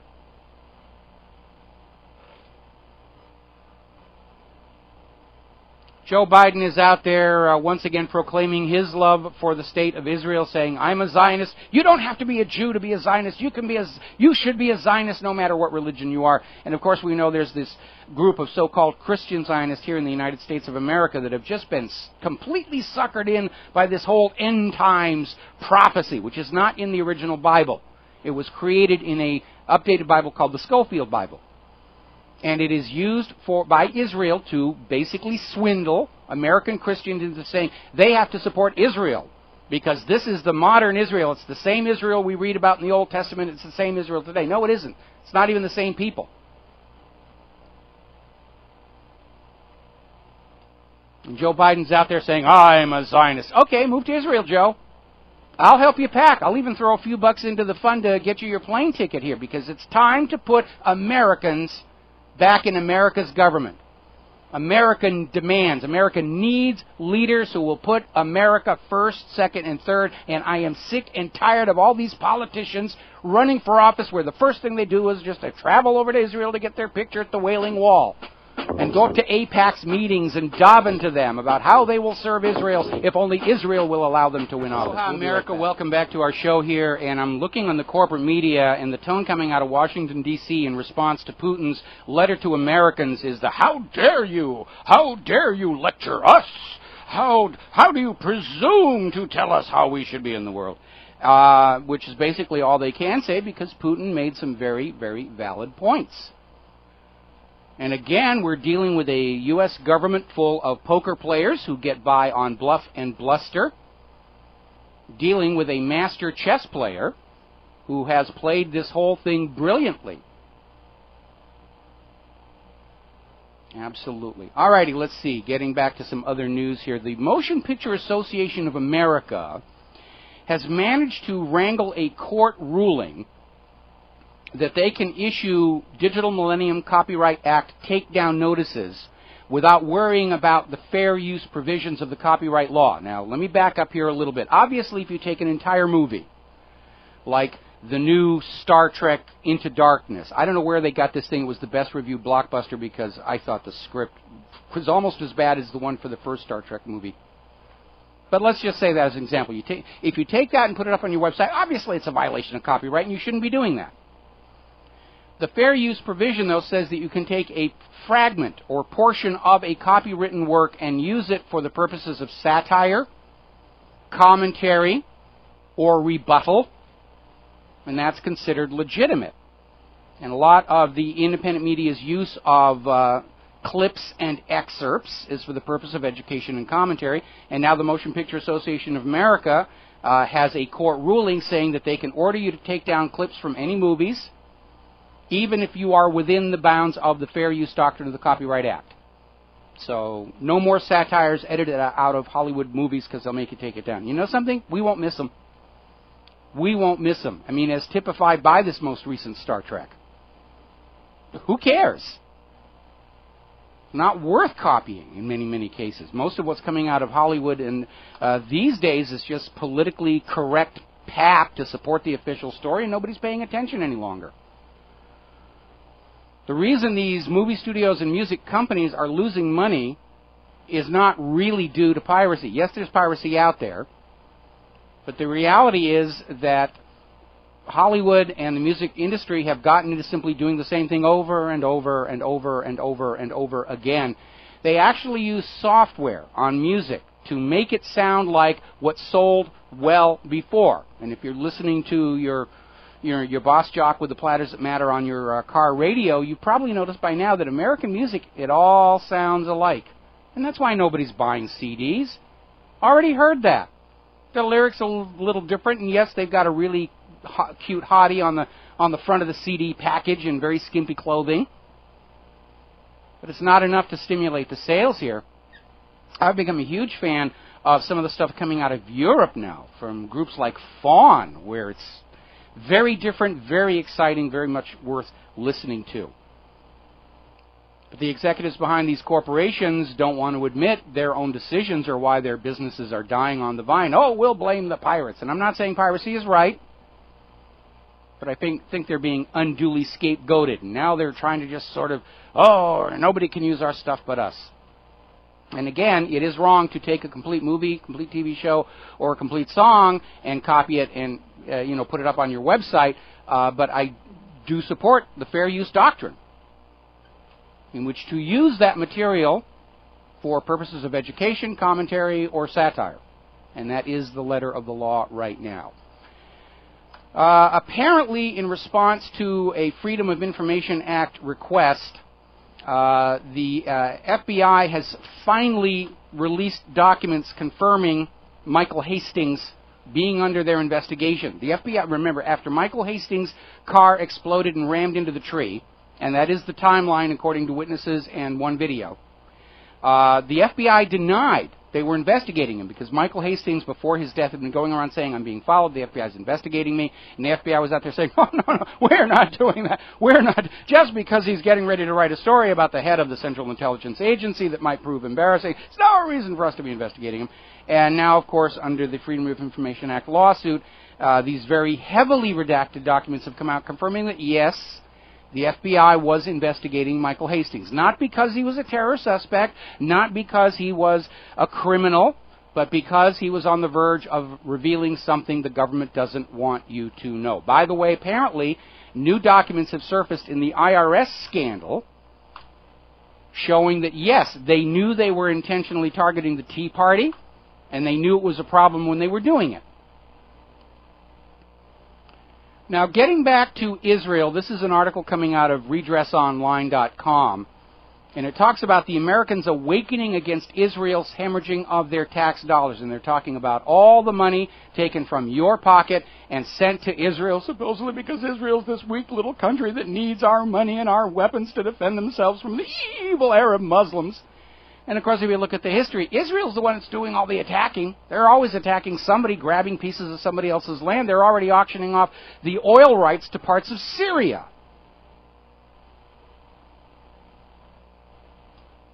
And the reality is, I mean, so far, you, the American taxpayer, have been forced to give to Israel 4 times the entire cost of the Apollo moon program. And we don't seem to be getting a giant leap for mankind out of all that money, or even an updated version of Velcro.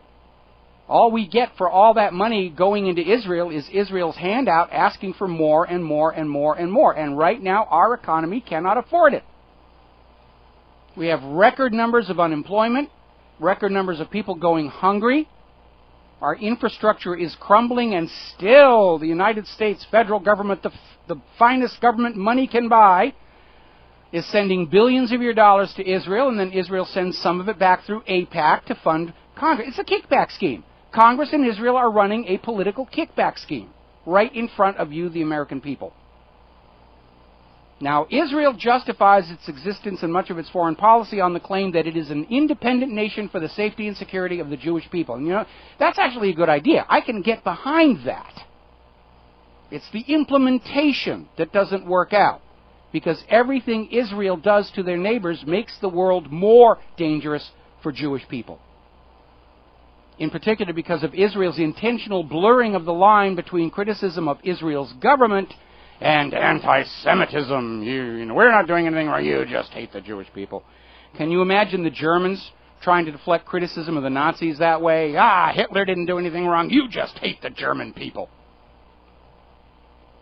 And, of course, because of this constant handout to every other nation on Earth, the U.S. isn't the only one. Canada, Germany's been giving them free submarines all this time. Israel doesn't qualify as an independent nation. They're a parasite. And Americans are waking up to that.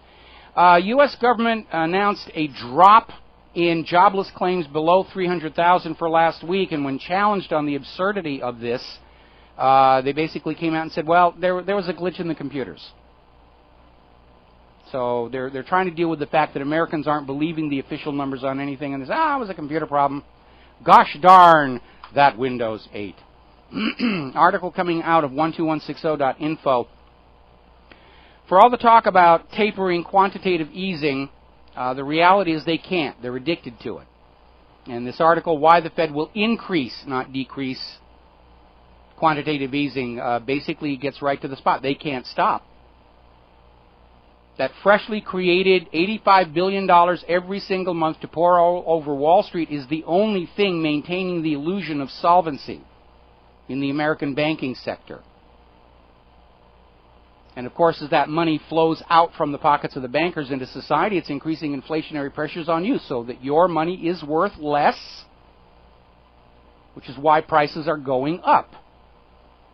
It's a little magic system where the Federal Reserve prints up new money and it just magically takes away the value of the money you've already worked for, earned, put in your pocket, put in your savings account.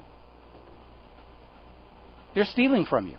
They're openly stealing from the American people to the tune of $85 billion worth of purchasing power every single month. We'll be right back. Hi, America. Welcome back to the show, and a very timely song here because, as you're probably aware, not too long ago, the city of Washington, D.C., that is separate from the federal government, the actual city itself, passed a living wage bill to basically raise the city's minimum wage above the federal mandated minimum wage, primarily so that people working at minimum wage jobs can continue to afford to live there. And it passed with overwhelming approval, even though Walmart, who was apparently the target of this bill, threatened to simply close down all their stores and leave town, which would actually be a boon to the local small retailers and manufacturers. Apparently the mayor of Washington, D.C. just vetoed that bill, because we must always bow and daven to the big giant corporations in the fascist states of America. Now, we've been pointing out how over the last 3 months there's been something very suspicious going on over at the official website for the U.S. Department of Treasury. It shows the current federal government debt inching ever upward, higher and higher into the sky. And as it got up close to the congressional mandated debt ceiling, it froze. And it's sort of been hovering there for 3 months now, even though that same website shows the federal government deficit continuing to grow. Do you think they might be lying to us? Yeah, they might. So they're already cranking up the debate about we must raise the debt ceiling, and of course we know that for all the rhetoric that we're going to hear on both sides, yes, they'll raise the debt ceiling. They'll borrow more money from the Federal Reserve that you and your great-great-great-great-grandchildren will be expected to pay off with slave labor somewhere down the road here. And they're already screaming, if we don't raise the debt ceiling, we'll default on our obligations. See, here's what the United States government is doing. They got themselves a credit card, and they maxed it out. And then they got another credit card, and they maxed it out. And they got another credit card, and they maxed it out. Does that sound like responsible fiscal management to you? Doesn't sound like it to me. For a very simple reason. The government doesn't pay on those credit cards. You do. Your children do. Your grandchildren do. There is a huge, gigantic Treasury bond bubble out there. There are not enough living Americans to ever make good on all the federal government's promises. And it's another artifact that you see from this scam of private central banking. So the debate is already up there. Oh, we must raise the debt ceiling. And yes, they'll raise the debt ceiling. They'll send it sky high because, hey, it's not their problem to deal with. It's your problem to deal with. That's your purpose in this country, to believe the official lies and work yourselves to death into an early grave to make good on the promises of the U.S. federal government. Well, isn't it kind of interesting that the same U.S. government that insists you're financially responsible for their promises to the bankers never keeps their promises to you? Kind of a little double standard you ought to be thinking about here. All right, we're going to grab a couple of phone calls here. Clint in Las Vegas. Aloha, Clint. Welcome to the show. What's on your mind? Hey, Mike. How you doing? Doing great. I was going to call yesterday on 9/11, but you had a crowd there. I never did like big crowds. Okay, one thing they're coming out with on Building 7 is they got a spin going, and I should have sent you a link, but I didn't. Maybe it came off your website. That they're saying, well, the towers are why we went to war. It wasn't Building 7. Nobody died at Building 7. So what if it's a controlled demolition?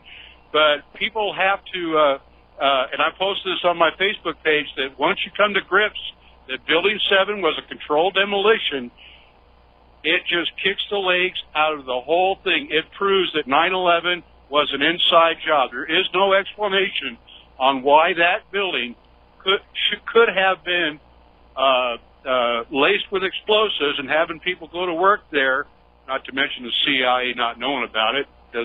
And so that just kicks the whole legs out of the whole story. Just that one thing. Once you come to grips that one building alone was a controlled demolition, that means whoever laced that building knew those planes were coming at a certain level, at a high level. Well, I mean, that shows, absolute panic and desperation here. You know, for them to come out there and say, well, we went to war over the two twin towers, and it doesn't matter if Building 7 was a controlled demolition because nobody died in it. The fact of the matter is that to do a controlled demolition takes weeks and indeed months of work to pull off. And so the idea is obviously, it proves foreknowledge and preparation. And again, if they acknowledge Building 7 was brought down in a controlled demolition, it certainly entertains the possibility of the World Trade Towers being brought down in a controlled demolition because they were designed to survive an impact by a passenger jet. In fact, they were designed to withstand the impact of a Boeing 707, which is a far heavier aircraft than the ones that actually hit the World Trade Towers. I'm sure it's illegal to rig a building with explosives that's being occupied. Well, it probably is, but remember, we're dealing with the United States government that absolutely does not think the laws apply to them. I mean, clearly they were willing to sacrifice thousands of human beings to get their wars going, just like Roosevelt deliberately sacrificed those sailors who were on those clunker junk ships that were left in Pearl Harbor for the Japanese to bomb. Can I bring on a couple of more things? Yeah, sure. Another thing that didn't come up yesterday was the suspect thing that they throw at you. KSM Khalid Sheikh Mohammed, which is supposed to be on trial now, even though he doesn't know it, for masterminding this. You can't get one talking head on TV or any lawyer for that matter to say that his extraction under torture or confession under torture, it has to be thrown out of court, and Cheney and Bush, who both admitted they did it, should have the handcuffs put on them. Well, they should, and in a just world, it would be nice to see happen. But yeah, that's something everybody needs to keep in mind. Khalid Sheikh Mohammed was waterboarded 184 times, I think it was, and then he confessed to 9/11. That's the government's entire case against Khalid Sheikh Mohammed is, after we waterboarded him 180 times, he said he did it. That's it. There's no other evidence that links Khalid Sheikh Mohammed to 9/11. There's a ton of evidence that links Israel to 9/11. It was even reported on Fox News as part of Carl Cameron's 4-part series on the Israeli spy ring, where he had a U.S. government official saying evidence linking these arrested Israelis to 9/11 is classified by the United States government. Wasn't the commander at Auschwitz tortured into saying that was an extermination center? And yes. That is the only confession at Nuremberg that there was any gassings at all? Yeah, same thing with Rudolf Hess. And the interesting thing, they just beat him to a pulp for day after day after day until he signed a confession that was written in English, which was a language Hess himself did not speak, read, or write. And what was really interesting is in one of these extracted confessions at Nuremberg, they talked about the evils that were taking place at the Walzach concentration camp. And somebody was trying to get a message out there because there never was a Walzach concentration camp. It didn't exist. And it's just another reminder that we are slaves to a government that just tells us whatever they think will buy our obedience for the next, at least until the next election. One more thing. Yeah. Well, actually, I go on to the next commercial. The Pentagon, when people call up and say what a plane hit or not, really, I think, and David Ray Griffin said the same thing, that it just proved that after this event happened, 35 minutes after the commander-in-chief is told that America's under attack, millions of people are watching on TV. This guy flies a plane into the Pentagon. No matter what you want to think about it, it proves that treason was committed at the air defense level. Yes, it was. Something is seriously wrong, and testimony that should have been front page was erased from C-SPAN. And okay, we got to take a break for commercials. I'm sorry, we got to take a break for commercials. You want to stick around till the next seg? Sure. All right, we'll be right back. Aloha, America. Welcome back to the show, and we're still talking with Clint in Las Vegas. Clint, you had another point you wanted to make. You know, when I talk to you, I start thinking of something else too. But do we have what percentage of the national debt has been compiled through the principle of these gangsters printing our money, and the percentage? Imagine it's very high. Most of it. The fact of the matter is that since the Vietnam War, if the American tax money being given to the private central bankers had been applied to the principal without interest, the national debt would be completely paid off. So that's the trap of the private central bank, because the instant that first pretty printed piece of paper goes into circulation, the debt is always going to be greater than the amount of money in circulation, and you can never, ever pay it off. That is the trap. And the reality is that when this nation was set up, it was set up with government issuing its own money, spending it into circulation to buy what the government needed. It would flow through commerce without accruing interest and then be taxed back at the same amount at the end of the cycle to balance the books. And you would finish the cycle debt-free. And the bankers cannot stand that. It is the essence of the banking industry to keep us all, whether we are nations or individuals, slaves to debt.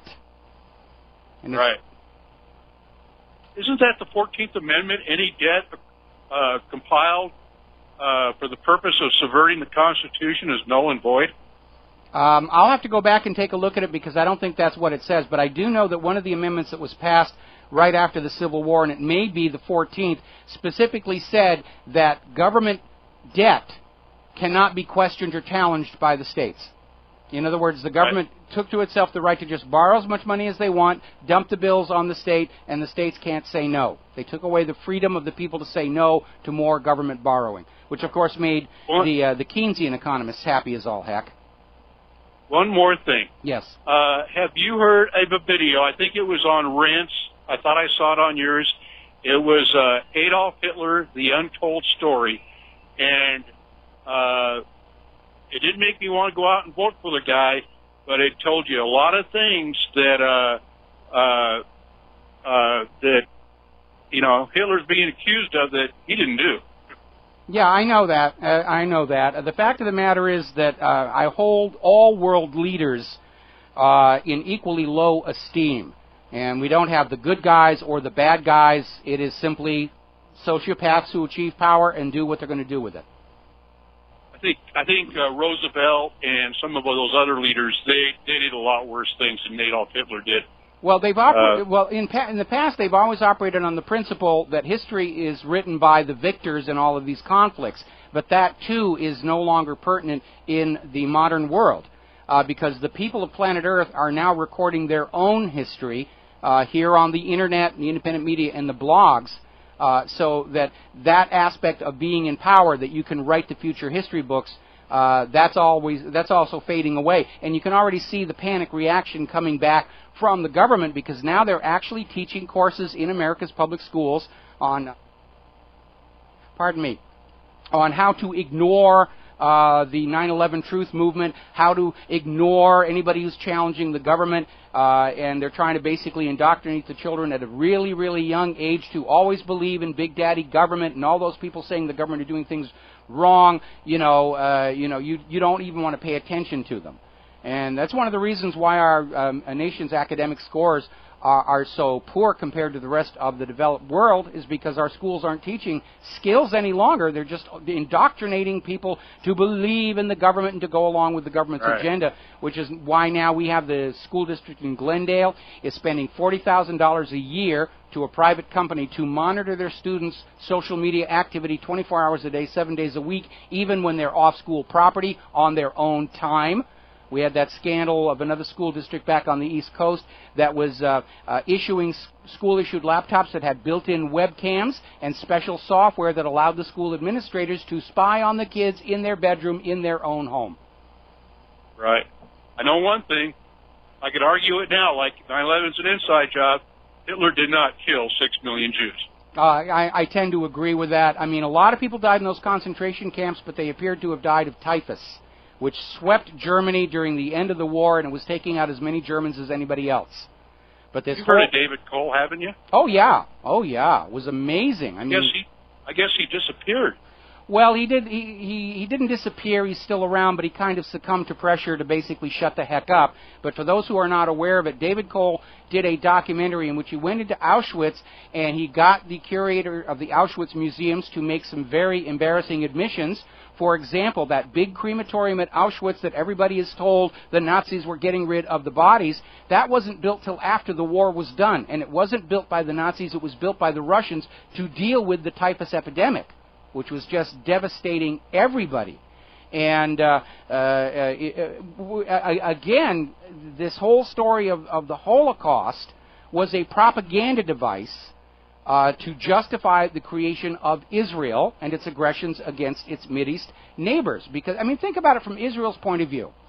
End of World War II. The world has just sacrificed much blood and treasure on the idea that one people, the Germans, did not have a right to march into the country of another person, France, Poland, Belgium, and just take it for their own. That was the moral imperative of World War II that we were told. We understand the real reasons were financial. But the people of the world who had endured World War II told them that their sacrifice was justified because we sent a message that this one group of people cannot march into another country and just take it for their own. And yet that is precisely what Israel was demanding they be allowed to do in Palestine. And so they needed a propaganda device that was so powerful and shocking that the entire world that had just finished World War II saying, no, the Germans can't go into Poland, would turn around and say, yes, it's necessary for Israel to go into Palestine. That was the reason for that entire push. And so we saw slave labor camps were rebranded as death camps, execution camps. Delousing with insecticide became gassing, and it just on and on and on. But if you go back and you read the autobiographies of people who were actually there, including Roosevelt and Churchill themselves, they don't mention any deliberate programs of extermination. You need to understand that Germany was using those camps to produce war material for their soldiers in the field. Those prisoners in those camps, and it wasn't just Jews, there were gays in there, gypsies were in there. It was a cross-section of people that were put in those camps. They represented an asset of value to the Germans because their labor was building the uniforms, the boots, the whatever else that the German war machine needed. And they weren't going to basically just throw that resource away. Those skilled laborers, they weren't just going to toss that away. But again, looking at the enormity of lies that we've been told, like Saddam's nuclear weapons, yeah, it's time to go back and look at what we're told about World War II and say, does it actually make sense? And in the long run, you realize, no, it really doesn't. For one thing, and this is actually on that same newspaper where it talks about the bankers' boycott against Germany, and there's a separate little article in there which lists the Jewish population of Germany at only 600,000. And so that 6 million number is a religious reference. There's something in the, I think it's the Talmud that says when the Jews lose 6 million people, they will be allowed to return to the Holy Lands. And they were using that same figure in World War I. I need to put that article up about. Yeah, and before that. Yeah, and it was just the magic number that sort of gets everybody religiously involved in this whole situation. But the numbers don't support it. The Red Cross was allowed offices in the German slave labor camps to make sure human rights, that the prisoners were being treated well. And by the way, the United soccer teams. They had orchestras. They had movie theaters. They had stage theaters. They had bordellos. The Germans actually, they built them health clubs because they needed to keep them healthy so they would be productive workers. But not only that. Can I finish this thought? Because we're almost at the commercial break. The United States government does not allow the Red Cross into places like Abu Ghraib or Guantanamo, but the Nazis allowed the Red Cross permanent offices on the grounds of those concentration slave labor camps, and the Red Cross's numbers do not support this claim that 6 million of anybody were deliberately put to death. They do record the deaths by typhus. And remember, the big plaque that used to be out in front of Auschwitz, about 4.5 million people died there, they had to revise it downward. And yet that 6 million number never got reduced. You were lied to. You were lied to on an epic scale to get you to go along with what the liars wanted. Okay? We got just a few seconds left here. Is there anything else you want to add? Because I got to let you go and get to some other calls. Go ahead. It's okay. Go ahead. All right. We're going to get out of here. We're going to be back with a couple of calls after these words. Aloha, America. Welcome back to the show. And a quick reminder, 2 quick reminders. First of all, I'm going to be taking the microphone for John Stadmiller for 2 hours after my show ends at the top of the hour. And second of all, of course, a reminder that the Republic Broadcasting Network is in the middle of a pledge drive. We don't get big fat checks from large advertisers like pharmaceutical industry or defense contractors. We don't get funding from shadowy non-governmental organizations. We are dependent totally on you, the listeners, to continue this fight to get the truth out there, to oppose the war hawks just as firmly as we can, to keep speaking truth to lies, and we do need your help. So go over to Republic Broadcasting. There's a little donate button. Even better idea right now, because we're starting to get more and more word about how the gold paper contracts are like something like 55-1 over physical gold held by these gold traders. So this is a good time. If you have not done so before, go over to the Republic Trading Group and buy yourself some physical silver and gold. And a portion of the proceeds from those sales go to fund our continuing operation here, getting the word out. A while back, when I had money, I invested in some gold coins, and then I discovered too late that if you eat the chocolate out of the middle of them, they lose all their value. So you want to be very, very careful about that. All right, we're going to grab a phone call here. Danny in South Carolina. Aloha, Danny. Welcome to the show. What's on your mind? Hello, Michael. I just want to give you an update on Senate Bill 462, the Enhanced Strategic Partnership Act, U.S.-Israel Partnership Act. Mm-hmm. They got a new co-sponsor yesterday, Senator Lee from Utah. They now have 52 co-sponsors. There's a funding provision in an earlier Appropriations Act that expires on the 30th of September, which this bill would extend. Imagine my shock. Yes, well, I'm just saying, if they don't get this bill passed in the next 2 weeks or so, that will expire. I also wanted to point out, with all this talk about arming rebels and what have you, I followed some of the references in this bill. We just extended the ceiling on our strategic arms storage in Israel. We used to have a ceiling of like 200 million or whatever worth of bombs. We extended it last year to 1.4 billion, and Israel has complete access by law to all of those weapons, and there's no telling what's in that strategic supply. We also gave Israel first grabs on all of our surplus, excess, and obsolete weapons. So and they're not always obsolete. That's another way that the U.S. government scams you, is they will take billions of dollars in taxes to buy all these brand new weapons. Then they'll simply be arbitrarily declared surplus. Oh, hey, it turns out we didn't need them after all, and they're sold to Israel for pennies on the dollar. It's another way you get scammed.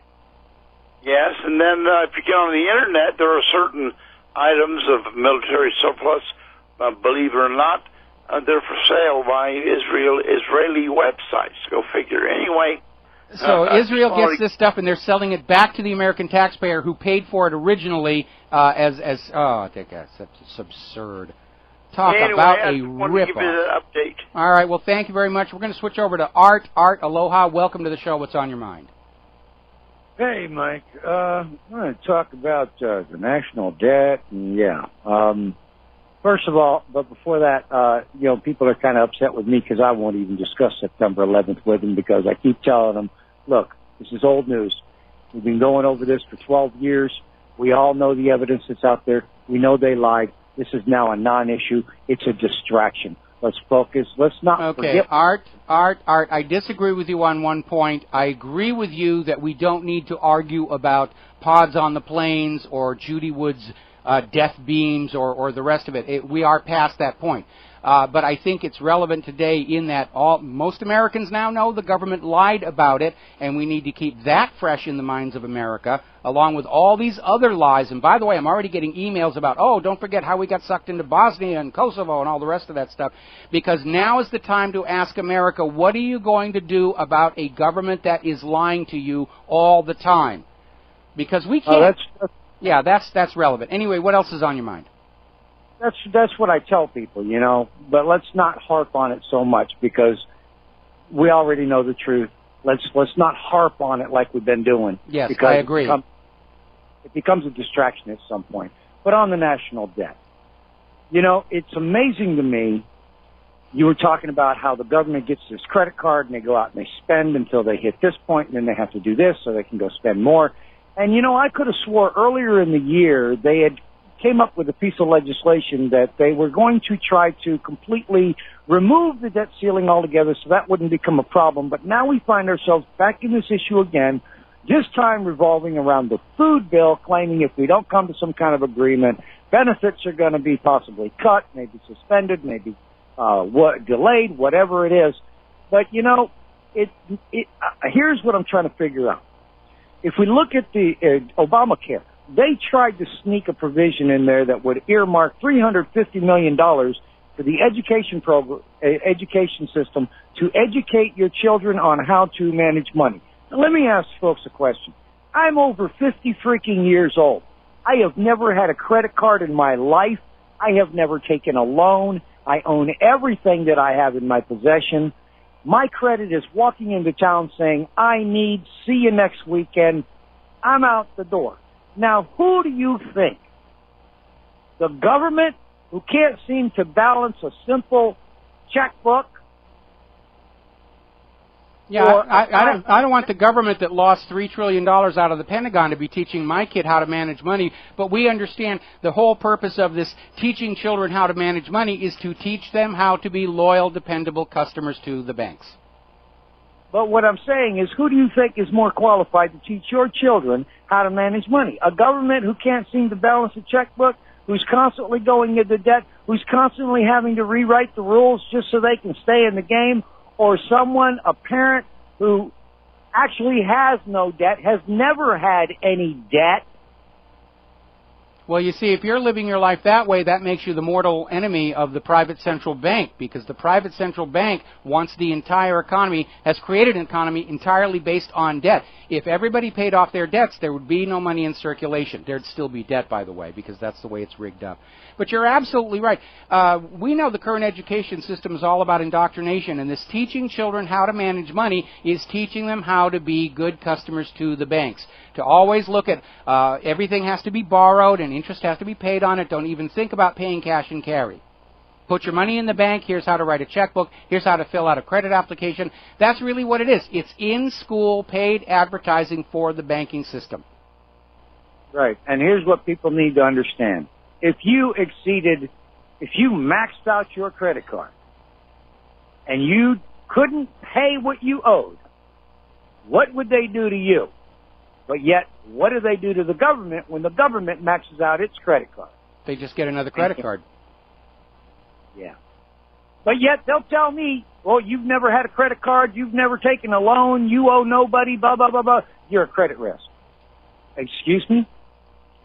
Oh, yeah. The only time they want to consider loaning you money is if you're already in debt to somebody else here. You know, but it's not working. Most Americans are working very hard to basically pay off all their credit cards. And they're going well, you know, Mike, I grew up in a family. My dad was a 32nd degree Mason, so I grew up in a very unique environment where we were, you know, my mom and dad dealt with Hollywood and politicians, and really interesting childhood I had. And I learned very early on when I had questioned loans and banking. My dad looked at me and he said, son, one thing you have to understand is the bank will only loan money to those who really don't need it. Yeah, I think it was Harry Truman who said, banker is somebody who will loan you an umbrella on a sunny day and then ask for it back as soon as it's raining. Right. Yeah. And he said, if you have more money, if you have the money to pay off, Art, I have to cut you off here because we're coming to the top of the hour here, and I just wanted to mention that old wisdom of banks loaning money to people who don't really need it doesn't apply anymore. They're trying to get everybody to borrow to keep that pyramid going, and it's failing miserably. We got to take a break for Phyllis Schlafly and some commercials, and I will be back in the first hour of John Stadmiller's show after these few minutes.